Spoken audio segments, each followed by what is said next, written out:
Bonsoir, deuxième tentative de connexion. Bonsoir, bonsoir. J'attends quelques secondes que la connexion s'installe, que vous vous connectiez. Bonsoir. Alors, je recommence. Bonsoir tout le monde. Je suis ravie de vous retrouver ce soir.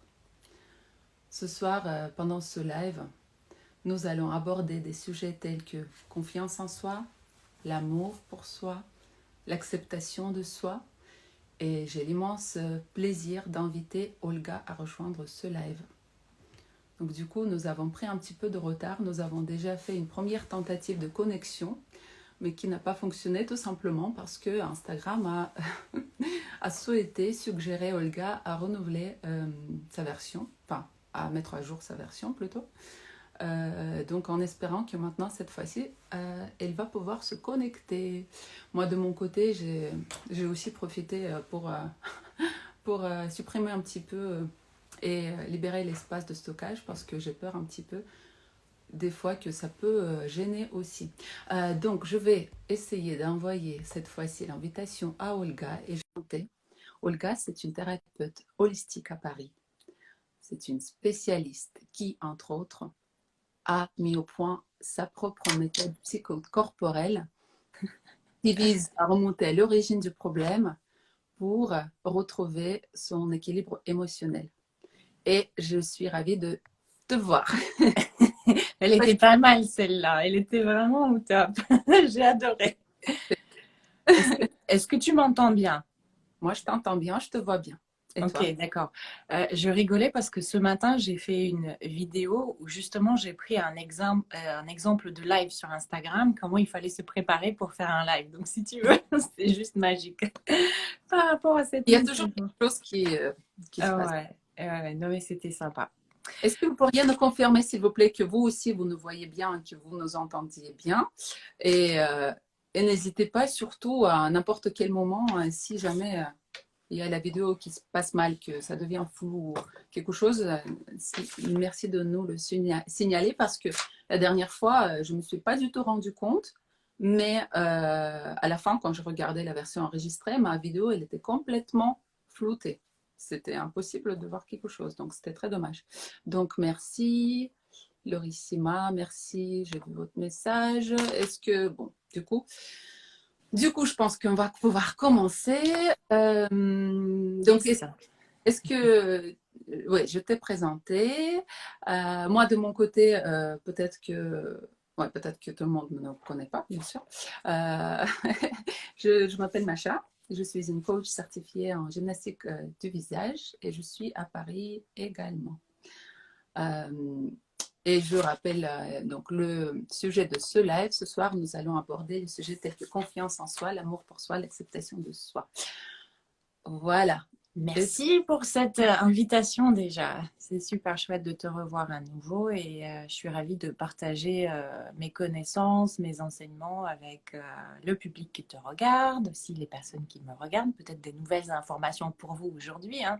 Chaque live est quand même une mine de trésors cachés et j'espère que ce sera le cas pour vous aujourd'hui. Bien sûr. Et n'hésitez pas à poser vos questions pendant ce live. On va essayer peut-être de les répondre plutôt vers la fin, mais je vais regarder de temps en temps. Donc voilà. Et on va essayer aussi de sauvegarder ce live si vous ne pouvez pas regarder jusqu'à la fin. Et donc la version enregistrée sera disponible sur mon profil. J'espère. Ça va marcher. Ouais. Allez, on demande les bonnes ondes pour que ça fonctionne aujourd'hui. Je ne peux pas faire autrement. Donc, si on commence, par quoi on va pouvoir commencer? Pourquoi déjà nous avons peur de vieillir? Pourquoi on a envie de changer? Enfin, pourquoi ça nous prend d'avoir envie de changer quelque chose? Pourquoi on n'accepte pas notre apparence? Alors, la peur de vieillir, justement, ce que je disais, c'est que j'ai eu récemment plusieurs clientes qui sont venues me voir avec cette thématique-là précisément. Peur de vieillir, la peur des rides, la peur de l'âge. Et je dirais que c'est une question qui touche beaucoup les femmes et beaucoup plus les femmes que les hommes. Déjà, j'ai 80% de clientèle féminine et très peu d'hommes qui viennent me voir avec ces questions-là. Le tout de savoir, mais comment ça se fait que c'est que les femmes qui viennent avec cette fameuse peur de vieillir? En fait, ici, j'aimerais bien parler de nos programmes inconscients et instinctifs. Nous sommes des êtres sociaux, mais avant tout, nous sommes des êtres biologiques. Nous avons des programmes instinctifs et par exemple, si tu regardes un homme qui est un mâle et qui veut séduire une femme, qui est donc une femelle, qui veut en faire sa partenaire, cet homme, il va choisir sa partenaire d'après un critère assez intéressant. C'est le critère de pouvoir porter sa progéniture, de pouvoir mettre au monde ses petits. Donc, lorsqu'il voit une femme, biologiquement parlant, il capte d'abord, il n'est pas du tout conscient de ça, sauf certaines personnes qui ont étudié le sujet. Ce qui l'intéresse, c'est est-ce qu'elle va pouvoir lui donner une descendance fiable et forte. Et pour cela, le premier critère, c'est la jeunesse chez la femme. Parce que plus la femme est jeune, plus elle a de chances de porter les enfants. Plus elle a d'ovocytes, plus elle a les ovaires qui fonctionnent. Et donc, une femme qui est jeune, une femme qui a par exemple une poitrine généreuse, signe qui peut nourrir les petits. Donc c'est une femme qui va provoquer le désir chez l'homme, la condition indispensable pour pouvoir se mettre ensemble et créer une famille. Donc pour une femme, avec l'âge, les chances de séduire un homme vont diminuer. Et l'insatisfaction de son corps va augmenter automatiquement. Donc c'est quasiment des vases communicants. Plus on vieillit, plus l'insatisfaction de mon corps, de mon apparence grandit. Et donc, dès que je vois la moindre petite ridule, si en plus l'estime de moi est un petit peu bancale, je vais vouloir changer mon corps. Donc, la peur de vieillir, elle est présente chez beaucoup de personnes. Mais il va y avoir aussi des peurs complémentaires, comme par exemple la peur de rester seule, la peur de ne pas pouvoir être soutenue à l'âge adulte, de vieillir finalement sans aucun soutien. Donc cette peur-là, elle est présente. Et elle pousse les femmes à aller chercher l'éternelle jeunesse et notamment procéder à la chirurgie esthétique, le changement du corps, etc., etc. Les addictions au maquillage, aux vêtements, voilà. D'accord, mais bon, ça a l'air triste. Ça dépend si l'estime de toi et la connaissance de cette problématique est là. Il y a beaucoup de personnes qui la connaissent. Mais les peurs, c'est le premier travail à faire en thérapie. De quoi avez-vous peur? J'ai peur de vieillir, mais c'est pas la vieillesse en elle-même, c'est toutes les conséquences que ça va amener et toutes les croyances limitantes qui sont derrière. Si je vieillis, personne ne s'intéressera à moi, je pourrai séduire personne et je vais rester finalement toute seule. Voilà. D'accord. Finalement, c'est pas vraiment l'apport d'avoir une nouvelle ride, mais c'est pas la ride qu'il faut éliminer. Il faut éliminer. C'est pas les rides, hein. C'est pas les rides. C'est le travail sur, je dirais, l'opération de l'estime de soi plutôt que l'opération extérieure. La correction, elle est sur le plan intérieur. Ouais. Enfin, en tout cas, ça vaut mieux. Si on veut vieillir dans un état de bien-être, de tranquillité et de paix intérieure, ouais, le regard, il est toujours apporté à l'intérieur de soi. Je pense que c'est pas un scoop pour les gens qui nous regardent. Oui, après, c'est peut-être tellement évident pour toi qui peut-être similaire, mais oui, souvent on a tendance à vouloir trouver une solution à l'extérieur plutôt qu'à aller à l'intérieur, n'est-ce Puis pas? surtout les femmes, tu vois, elles vont perdre leur cote avec le temps, alors que les hommes, ils vont au contraire gagner leur cote avec le temps. C'est comme le bon vieux vin qui s'améliore, qui se bonifie. Et ça, ouais. Tu vois, la tendance actuelle, c'est les hommes aussi, ils font le recours à la chirurgie esthétique ou Et ça, on commence à aussi prendre soin d'eux. Après, c'est peut-être, enfin, il y a beaucoup de facteurs, j'imagine. Ça dépend. La recherche de jeunesse, elle est beaucoup liée à ce facteur de plus je suis attirante aux yeux d'un homme, plus je suis jeune. Enfin, Mhm. plus l'inverse. Ouais, d'accord. Non, moi, je veux dire, les hommes aussi? Non? J'en ai pas dans ma clientèle, certainement. Certainement, j'en connais pas beaucoup autour de moi qui recourent à la chirurgie esthétique, mais oui, ça doit être valable. Mm, Simplement, c'est un problème qui touche beaucoup plus les femmes que les hommes. mm, d'accord. Et du coup, j'imagine que le fait que certaines célébrités, parce que c'est le plus simple comme exemple, qui vont trop, trop loin avec leur chirurgie, c'est qu'ils ont vraiment beaucoup, beaucoup de problèmes à l'intérieur. Bah, déjà, comment ça se fait que certaines femmes, sans parler même des célébrités, hein, parce que je pourrais te Mhm, donner deux exemples de célébrités, celles qui vont recourir à la chirurgie et celles que ne le font pas, ils ne sont pas des canons de beauté et pas des mannequins non plus. Mais mhm, pourquoi les femmes vont aller trop loin, justement? Parce qu'elles ne regardent pas le problème de fond. Le problème de fond, c'est le non-amour de soi, c'est la non-acceptation de soi, c'est le rejet de son apparence, c'est le rejet de son corps. C'est lorsque la femme, elle est dans des névroses, tu vois, comme une adolescente qui se fait piquer les mecs par sa copine, ou par exemple la petite fille qui grandit dans une famille et ses parents n'arrêtent pas de lui dire arrête de te resservir à table parce que tu es déjà trop grosse. Donc le problème de fond, c'est cette non-acceptation de soi et ça peut aller même jusqu'à très loin lorsque tu as une perception de ton apparence qui est démesurée et ça porte un nom. Ça s'appelle mhm, la dysmorphophobie. Lorsque la personne, elle a l'idée qu'elle a un défaut physique imaginaire ou un petit défaut physique qui va prendre des proportions énormes. Mais mhm, il y a deux choses qui ne jouent aucun rôle, c'est l'âge et le physique. Je répète, l'âge et le physique ne jouent aucun, mais strictement aucun rôle. Pourquoi? Parce que les autres, le regard qu'ils portent sur nous, c'est avant tout le regard que nous portons sur nous-mêmes. Et si la personne, elle sent que je ne plais pas, je ne suis pas attirante, je ne suis pas sexy, c'est les autres qui sont le miroir de ce qui existe en elle. La perception de nous, on la voit dans les yeux des autres. Et on va se faire des projections et des films de ce côté-là. Euh, mais si tu veux, quand on voit la beauté de quelqu'un, mhm. c'est pas à travers sa beauté extérieure, ce qu'on considère comme sa beauté extérieure, on va surtout percevoir comment la personne, elle se considère à l'intérieur. Et si les personnes qui vont trop loin dans cette chirurgie, dans ces soins esthétiques, regarder le problème dans le fond, Mhm. bah, c'est comme si, tu vois, je vais te prendre une métaphore. Imagine que tu as de l'eau bouillante avec laquelle tu t'es brûlé le doigt. Donc tu Mhm. te brûles le doigt, l'eau est ici en train de bouillir et tu es en train de souffler sur l'eau pour la refroidir. Tu t'es brûlé le doigt, mais tu souffles sur l'eau. Plus tu mets d'efforts sur l'extérieur, moins tu regardes que le gaz il est à l'intérieur de toi.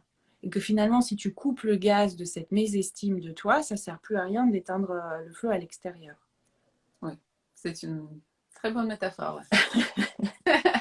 Tu donnes ton énergie vers une mauvaise direction, en fait. Et il ne te reste plus rien pour... Ben, si tu attends qu'en changeant l'extérieur, tu vas être heureuse, ça ne marche pas parce que le bonheur, c'est une donnée spirituelle. Ça passe pas par les voies matérielles. Et changer son corps, c'est une voie matérielle finalement. C'est Mhm. changer quelque chose dans mon aspect, mais c'est produire un changement à l'extérieur. On peut dépenser du temps, on peut dépenser de l'argent, on peut dépenser des efforts énormes. Euh, et la seule direction, c'est de dépenser ce temps dans son propre développement personnel. Et ça coûte aussi de l'argent, parce que quand on va en thérapie, dans des stages, dans des formations, c'est pas gratuit. Mais c'est toujours rentable et à long terme. Tu n'as plus besoin de faire 150 chirurgies esthétiques. Et tu vois, il y a des personnes, on parlait tout à l'heure des célébrités, il y a des célébrités qui ne ressemblent pas du tout aux personnes avec les standards de beauté et les critères de beauté. C'est pas des mannequins et pourtant elles dégagent quelque chose que je vais appeler le charisme, le rayonnement intérieur qui change tout. Et je peux te citer des couples comme ça qui existent. Par exemple, Pierce Brosnan avec Kelly Smith. Elle est, je ne sais pas si tu vois qui c'est, mais c'est une femme qui est loin d'être mince. Elle doit peser plus de 100 kilos. Ah. Et pourtant, elle est avec Pierce Brosnan. Tu as des femmes comme, qu'est-ce que je peux te citer Edith Piaf, par exemple. Elle avait, tu vois, des sourcils tout fins. Elle sortait avec des garçons qui étaient beaucoup plus jeunes qu'elle. Et elle rayonnait quelque chose de l'intérieur, cette énergie, c'est ces vibrations pour lesquelles on aime les gens. Tout comme Frida Kahlo, tu vois, avec des sourcils qui sont joints ici, une petite moustache. Mais si tu regardes les photos de Frida Kahlo, c'est pas une belle femme. Et pourtant, c'est pas une belle femme d'après les critères et les standards de la société. Et pourtant, elle dégageait quelque chose qui était mais exceptionnel. On peut prendre Gala de Salvador Dali. On peut prendre Jackie Kennedy. Allez regarder les photos de Jackie Kennedy. Elle a une bouche super large, elle a les yeux écartés, elle a un nez écrasé. Mais quel charisme, quelle énergie. On n'aime pas les gens pour leur physique, on s'en fiche de leur physique, ils s'effacent. La différence, c'est l'énergie que la personne dégage. Donc si la personne elle travaille sur cette énergie, à un moment donné, bah, on se rappelle d'elle et pas de sa coupe des cheveux et pas de la forme de son nez, etc. Et du coup, je pense que ça répond aussi à une question qu'on a reçue il y a quelques minutes. Olga, est-ce que les femmes perdent leur séduction en vieillissant, vraiment? Mais je pense que du coup, la réponse c'est elles pensent enfin, certaines femmes pensent qu'elles perdent leur séduction. Oui, Mais il faut savoir qu'est-ce que ça veut dire perdre leur séduction. Elles vieillissent, oui, factuellement, elles ont des rides, factuellement, la peau est peut-être un petit peu moins musclée, mais le sentiment d'être séduisante, sexy, jolie, attirante, c'est un sentiment intérieur. À partir du moment où la femme, elle se plaît à elle-même, elle n'a pas d'insatisfaction. Toutes les personnes qui vont faire de la chirurgie, elles sont insatisfaites dès le départ. Tu ne peux pas aller faire de la chirurgie si tout te convient dans ton corps. Ça n'existe pas. Donc, perdre la séduction, c'est de perdre le ressenti que je suis séduisante, je suis attirante. Et ça, c'est intérieur. Là-dessus, on peut travailler. Mais sinon, ouais, elles perdent leurs cheveux, elles perdent un petit peu certains volumes dans leur corps, le muscle, le tonus, ça oui. Et du coup, oui, c'est ça. J'avais la question, je voulais te poser la question, mais je pense qu'elle est partiellement déjà, tu as déjà répondu à cette question. C'est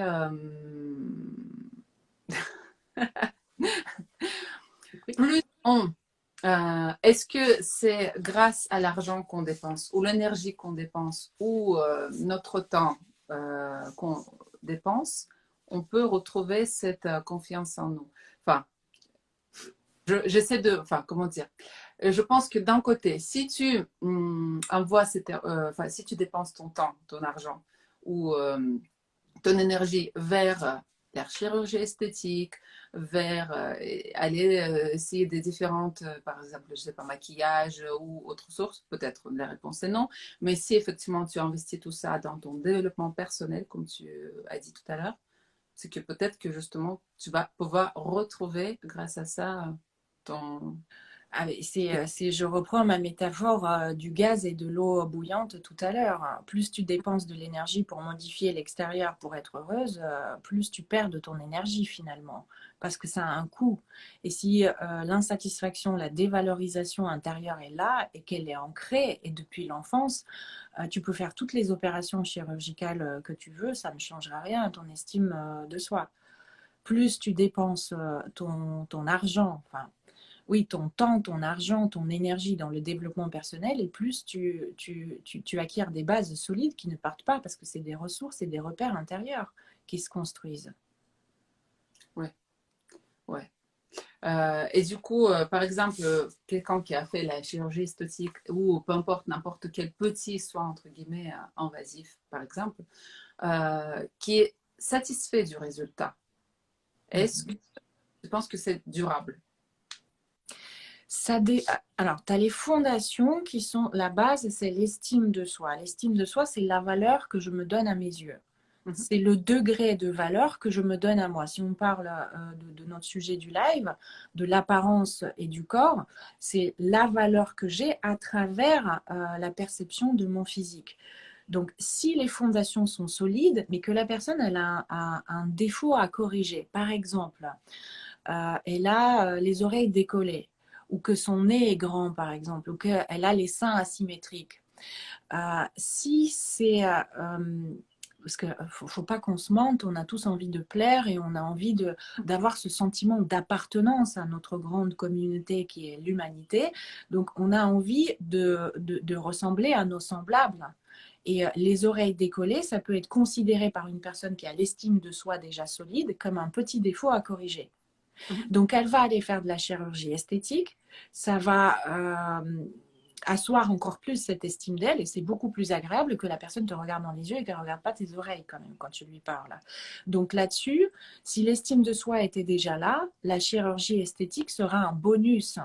Si c'est du pur esthétique, c'est un bonus pour toi, mais l'estime est déjà là. Mais maintenant, si l'estime n'était pas là, et que la personne, elle se trouve trop petite ou trop grande, que ses fesses sont trop grosses, pas assez musclées, que, je sais pas, elle a le nez trop petit, trop grand, que sa peau est trop bronzée ou trop pâle, elle pourra aller faire autant de soins qu'elle veut, mais ça sera jamais assez parce elle est assise sur la bombe de la dévalorisation, de la comparaison par rapport aux autres, qui se résume en deux mots. En deux mots. Je suis trop ou pas assez.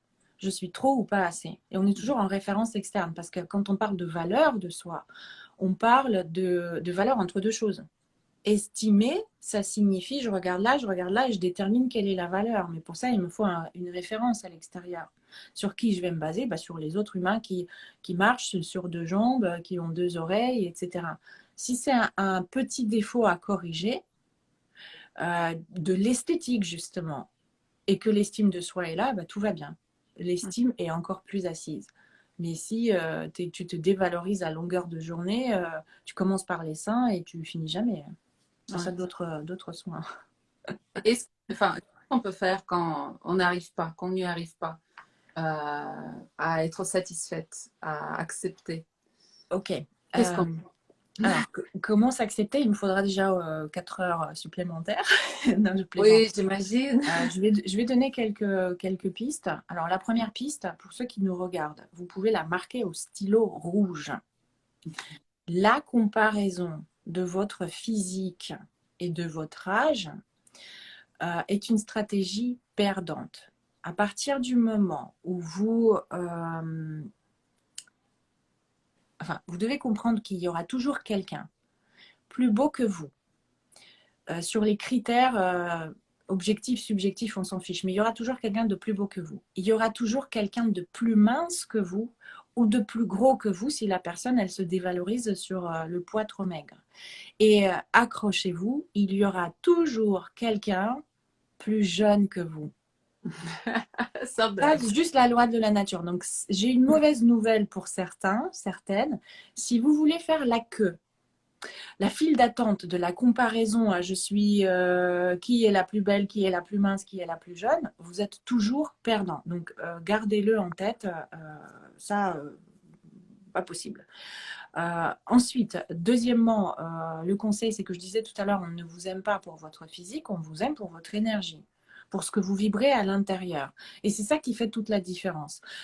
Vous ne vous rappelez pas, qu'est-ce que j'ai dit tout à l'heure, de la couleur, de la coupe de cheveux de la personne, de ses vêtements, de sa taille. Vous vous rappelez comment vous vous êtes senti en sa présence? Comment elle vous a fait vous sentir, cette personne-là? Tu reprends toutes les personnes importantes de ta vie qui t'ont ému, qui ont provoqué des émotions à l'intérieur de toi et tu vas voir que c'est l'énergie de la personne. Et c'est quelque chose qui est dépourvu de peur parce que la personne qui ne s'aime pas, on le voit sur son visage. La personne qui rayonne, c'est un papillon sur lequel, enfin, c'est plutôt une lumière sur laquelle les papillons arrivent. C'est une ampoule de 220 volts qui éclaire tout à l'extérieur. Donc déjà, il y a ces deux idées. Arrêtez de vous comparer parce que c'est une stratégie perdante à coup sûr. Et pensez-y à la remontée d'énergie. Travaillez sur vos peurs. Des choses, enfin, faire des choses qui plaisent dans la vie. Faire des choses qui plaisent, mais surtout là, on va toucher à un truc encore plus profond, c'est l'amour de soi. Oui. L'amour de soi démarre par stopper le jugement de soi. Stopper le jugement complètement, arrêter de se harceler, arrêter de se fustiger à l'intérieur, de se dévaloriser.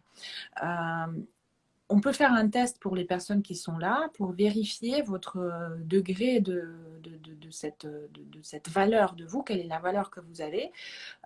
Répondez à la question, est-ce que la relation que vous vivez avec vous-même ressemble à la relation d'une mère avec son enfant? Alors, Est-ce que la relation... je veux dire, oui.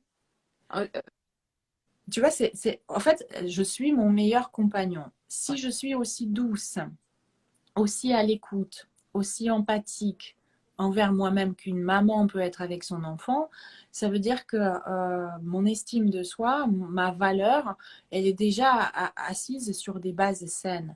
Mais si je n'arrête pas de me dire ouais, j'ai mal fait, je suis nulle, ceci, cela, alors déjà on a une perte d'estime de soi. Donc arrêtez de se juger, c'est un point important. Arrêtez de se dévaloriser. Après, il y a aussi des techniques, il y a des outils qui. Enfin, la manifestation de l'amour, c'est par des actes au quotidien. Euh, comment je manifeste l'amour de moi pour monter mon estime de moi? Bah, par exemple, si le soir à 2 heures du matin, je regarde que je suis toujours devant mon écran d'ordinateur et que j'ai plus les yeux en face des trous, je suis en train de faire du mal à mon corps. Si demain matin, je vais boire un soda et puis demain après-midi de l'alcool, je fais du mal à mon corps, je le pollue. Si je bouffe n'importe quoi, de la malbouffe, du sucré, du gras, du salé, etc., je fais du mal à mon corps. Si par exemple, si je prends ma voiture au lieu de faire une marche ou de monter les escaliers, je fais du mal à mon corps. Donc on a d'un côté un paradoxe, on pollue notre corps, on lui fait du mal, et de l'autre côté, on veut constamment le changer. Donc on est, tu vois, dans une salade bio le lundi et l'alcool le vendredi. C'est un peu incohérent. Et l'amour de soi, c'est la manifestation au quotidien pour partout et tout le temps, par des actes qui signifient, là, je prends soin de moi. Là, je suis fatiguée, je vais aller faire une sieste. C'est une manifestation d'amour pour mon corps et ça va se répercuter sur mon humeur, sur mon visage aussi. Où est-ce que j'en étais? Attends, je me suis un petit peu perdue. Ouais, sur comment apprendre à s'accepter et à s'aimer. Je voulais partager un exercice avec les personnes qui sont là, un exercice qui s'appelle le miroir conscient. Pour toutes celles qui se dévalorisent et qui se trouvent constamment des défauts, vous allez faire l'exercice en 2 temps. Vous allez devant un miroir et vous prenez un chronomètre dans les mains. Ou un minuteur, je ne sais plus comment ça s'appelle, un minuteur. Vous vous déshabillez. Si c'est trop dur de se voir tout nu dans la glace, commencez par le haut. Ensuite, vous irez vous regarder en entier. Vous vous mettez devant le miroir et là, vous allez faire un exercice en conscience. Je prononce bien les mots en conscience. Vous allez vous observer. Observez votre corps, observez la texture de votre corps, de votre peau, les cicatrices, les courbes, les lignes, etc., sans aucune évaluation, ni positive ni négative. À rien, mais en conscience. Si vos pensées commencent à vagabonder à gauche et à droite, parce que vous pensez à votre chat qui n'a pas mangé ou au mari qui est en train de rentrer à la maison, revenez tout doucement dans l'observation. Vous continuez à regarder votre corps et pas d'évaluation ni négative ni positive. À partir du moment où vous faites des constats, par exemple, j'ai des cheveux blancs, c'est un constat, c'est OK. Ce n'est pas une évaluation.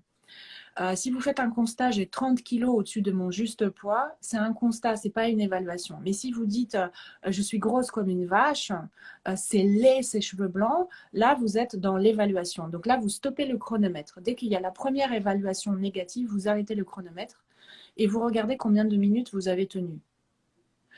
L'idéal, c'est de faire cet exercice pendant 21 jours jusqu'à atteindre 5-10 minutes en observation consciente sans rien évaluer, rien juger. Vous pouvez faire des constats, rien d'autre. Euh, et à chaque fois, vous regardez à combien vous allez augmenter le minuteur. Si par exemple le premier jour, c'est 1 minute et là, vous avez une pensée à mince, j'ai de la cellulite aux fesses, là, vous notez 1 minute. Si le lendemain, vous passez à 2 minutes, bah, c'est génial. Donc 5-10 minutes, c'est top. Ça vous permet de sortir toute la pollution des jugements de votre tête. Et une fois que vous l'avez fait, vous passez à l'étape numéro 2. Vous regardez toujours dans le miroir, mais cette fois-ci, vous allez noter que des aspects positifs. C'est-à-dire, à voix haute, vous prononcez ce qui vous plaît chez vous. Et là, franchement, ouvrez votre imaginaire au maximum. Allez-y, le plus large possible. Là, vous pouvez dire j'aime la couleur de mes cheveux. Vous pouvez vraiment prendre des éléments séparés. J'aime l'épaisseur de mes sourcils, j'aime la longueur de mes cils, j'aime la forme de mon nez, j'aime la couleur de ma peau, j'aime le lobe de mes oreilles, sa forme, j'aime telle courbe, j'aime tel grain de beauté, telle tache, telle cicatrice, j'aime mon nombril, j'aime telle longueur, telle profondeur. Vous y allez à fond et à voix haute. Et vous faites ça aussi pendant, je sais pas, 3, 4, 5 minutes. Et chaque jour, vous essayez d'élargir cette liste-là. Donc, c'est ce que j'appelle le miroir conscient en 2 temps. D'abord avec un minuteur pour chronométrer le non-jugement et ensuite à voix haute, prononcer qu'est-ce qui vous plaît chez vous. Ça permet déjà de s'apprécier, de commencer à capter qu'est-ce que c'est l'amour de soi. Voilà mes techniques. Ça me fait penser un petit peu je crois que c'est dans la mythologie grecque ou pas, le narcisse. Oh oui. Lui, il regardait tout le temps dans son miroir. Ah bah oui. Ah bah oui. Ouais. On peut prendre Exactement. Et c'est ça. Je l'écoutais encore ce matin avec Eckhart Tolle qui a fait une vidéo là-dessus. Il parlait du narcisse. Hein. Effectivement, on a tous ce début narcissique, cette, je sais pas comment on peut l'appeler, faille narcissique. On veut être la plus belle, la plus belle. Mais là, allez-y, pour toutes les personnes qui se dévalorisent, c'est un exercice excellent. C'est de remonter son estime de soi. Surtout si vous avez vécu dans des familles où constamment c'était t'es trop ceci, t'es pas assez cela, t'es trop grosse, t'es trop mince, t'es trop grande, t'es trop petite. Ça va dans tous les sens finalement, parce que la juste quantité, elle n'existe pas. Si vous me démontrez à partir de quelle juste quantité c'est bon ou c'est pas bon, c'est bien ou c'est mal, bah, faites-moi savoir quoi. C'est des critères personnels à chacun en fonction de notre histoire, de notre culture, des familles où on a grandi, et toutes les injonctions qu'on a reçues, etc., etc. Voilà. oui, mais je te félicite, c'est un énorme sujet, je pense, mais que tu as réussi à bien expliquer en quelques phrases. Non, parfait. Ouais. Est-ce qu'il y a eu des questions? Parce que du coup, j'ai pas surveillé. Je regarde, je sais, comme tu es très concentré. Et hein? Ok. Je vois pas l'heure. Ah si, je vois l'heure. Oui, il est déjà moins 10. Non, mais on a commencé plus tard, c'est ça. Non, j'essaie juste de ne pas dépasser 1 heure parce que même pour sauvegarder, ça va pas être facile. Je voulais juste peut-être rappeler. Ouais, je voudrais, pour toutes les personnes qui nous ont rejoints, enfin, il y a quelques minutes, je voulais juste peut-être nous présenter encore une fois et je voulais partager une petite surprise. Donc, Macha, une coach certifiée en gymnastique du visage. Je suis à Paris. Et aujourd'hui, chers spectateurs, je voudrais partager avec vous un code de réduction. Attention. Et ce qui était drôle, tout à l'heure, tu l'as prononcé, c'est rayonnante. Voilà, c'est parfait. Enfin, je pense que pour le sujet d'aujourd'hui, enfin. C'est ton code de réduction rayonnante? Ça, c'est mon code de réduction rayonnante qui donne moins 50% sur l'inscription à mon programme FaceGym qui va commencer. La prochaine session de ce programme va commencer lundi le 17 mai. Voilà, donc n'hésitez pas si vous voulez en profiter. Toutes les infos sont sur mon Instagram. Et Olga, thérapeute holistique. Voilà. Oui, moi, si vous souhaitez me retrouver, j'ai aussi une page Instagram. Vous pouvez me trouver sur ma chaîne YouTube où il y a pas mal de choses autour de l'estime de soi, les affirmations positives. Mais oui, j'ai oublié les affirmations positives, confiance en soi, estime de soi et qu'est-ce qu'il y a d'autre? Plein de méditations. Donc voilà, n'hésitez pas. Mon site, je consulte à Paris en visio la plupart du temps. Voilà. Alors, il y a une question. Oui, il y a une question. phases d'autodestruction et de construction? Alors attends, je n'ai pas lu la question. Tu peux répéter s'il te plaît? Ouais, chef Marie, comment gérer les phases d'autodestruction et de construction? Est-ce que tu comprends la question? Alors si l'autodestruction, l'autodestruction, je ne sais pas ce que vous entendez par là, mais elle se joue certainement sur le plan des pensées, des croyances, des émotions et des comportements. Le mieux, c'est d'aller travailler en thérapie individuelle. La dévalorisation, je vous ai donné aujourd'hui quelques indications comment le travailler, mais là, on touche à un sujet un peu en dehors du live. L'autodestruction, de quoi est-ce que vous parlez? De la procrastination? Voilà, c'est pas très clair comme question. Et sinon, oui, la vidéo sera en replay, bien Oui, sûr. c'est ça. Je compte bien la sauvegarder. Par contre, il ne faut pas qu'on dépasse 1 heure. Et de toute façon, je pense qu'il est assez tard et on ne voudrait pas prendre justement votre temps. Je pense que c'est bien de prendre soin de soi-même et de se faire du bien pour son corps. C'est Yes. du bien pour son esprit à apprendre de nouvelles informations pour enrichir son état spirituel et son équilibre, n'est-ce pas? C'est ça. Et Merci Macha pour cette rencontre. J'étais ravie de partager ces quelques informations et au plaisir de te retrouver dans les prochains. ouais. Et du coup, je pense que ouais, je vais devoir couper aussi. Mais en tout cas, n'hésitez pas si vous avez d'autres questions qui vous viennent plus tard, n'hésitez pas à nous contacter, nous sommes disponibles. Et bonne soirée tout le monde. Merci. Merci énormément, Olga. Merci. Merci à toi. À bientôt. Au revoir. Merci. Au revoir. Terminé.